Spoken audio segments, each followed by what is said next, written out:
सोमवारी करवाली दिलवा तोड़ गईलू।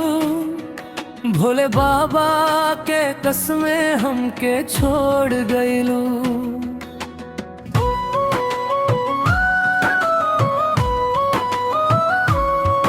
हम तोहारे खातिर हर दल सहत रही।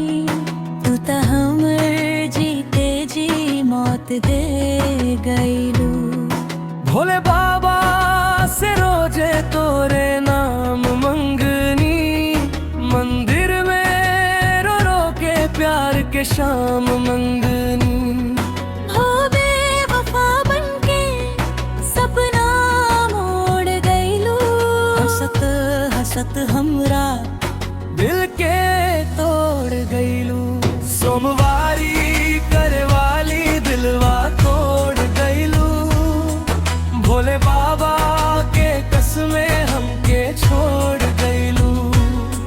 सोमवारी करवाली दिलवा तोड़ गईलू। भोले बाबा के कसमें हमके छोड़ गईलू। अब भोले बाबा से बस इतने अरदास बा। जम दर्द मिलल होके थोड़ा कम करदा।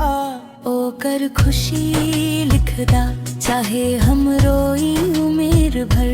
बस ओकर राह में अब कांटा मत धर। भोले बाबा गवाह बाड़े प्यार साँच रहे।